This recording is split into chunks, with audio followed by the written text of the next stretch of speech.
بسم اللہ الرحمن الرحیم۔ السلام علیکم۔ مدینہ کی ایک جانب ایک چھوٹا سا گھر تھا جس میں ایک نابینا بوڑھی عورت رہتی تھی، جس کے پاس ایک ڈول، ایک بکری اور کھجور کے پتوں سے بنی ہوئی چٹائی کے سوا دنیا کا کچھ سامان نہیں تھا۔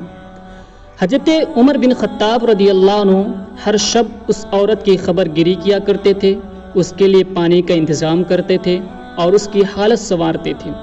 اس بات کو ایک عرصہ بیت گیا۔ ایک دن حضرت عمر رضی اللہ عنہ اس کے گھر تشریف لے گئے تو دیکھا کہ ہر چیز باسلیقہ اور ترتیب کے ساتھ رکھی ہوئی ہے۔ فوراً سمجھ گئے کہ ضرور ان سے پہلے کوئی شخص آیا ہوگا جس نے سارا کام درست کر دیا۔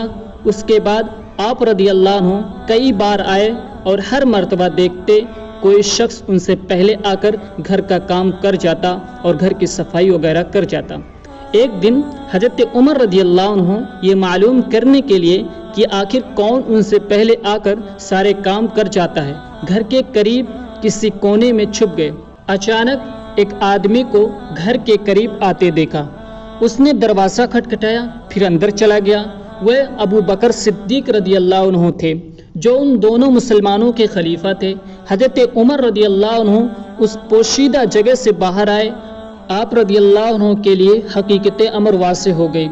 اپنے آپ سے اظہار تعجب کرتے ہوئے کہنے لگے، ابو بکر، خدا کی قسم تم ہی ہو سکتے ہو، خدا کی قسم تم ہی ہو سکتے ہو۔